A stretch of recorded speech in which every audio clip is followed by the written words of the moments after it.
নমস্কার বন্ধুরা, দেখুন সবার খাওয়া হয়ে গেছে। আজকের আমি একটু বেরিয়েছিলাম, আর বেরিয়ে এই একজন কথা বলছিল যে দেখা যায় না আপনাকে, তা ওনার বাড়ির পাশেই দেখছি কলা পাতা। তা কী মনে হলো আজকে কলা পাতা খেতে ইচ্ছা হলো। কলকাতা শহরে কলা পাতার কোথায় পাবো বলুন? খুব ইচ্ছা আছে নিজের একটা ছোট্ট বাড়ি করার, ছোট্ট বাড়ি করে জায়গার ওপর একটা কলা গাছ তো ইচ্ছা আছে। জানি না, আপনারা চাইলে হয়তো হতে পারে, কবে হবে জানি না।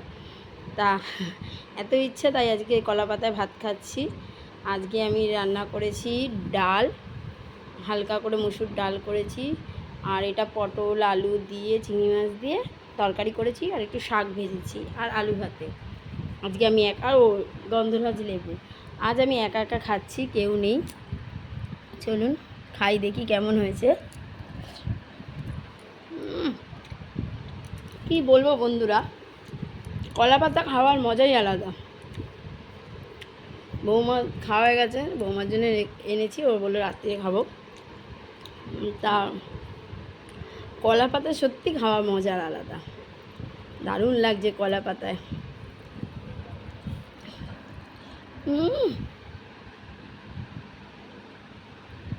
কী বলবো বন্ধুরা, দারুণ টেস্ট লাগছে। আপনারা খেয়ে দেখবেন, দারুণ দারুণ লাগছে।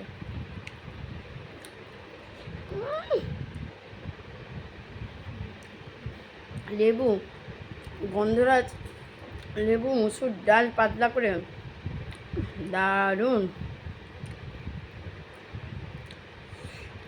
এরম খাবার হয় না।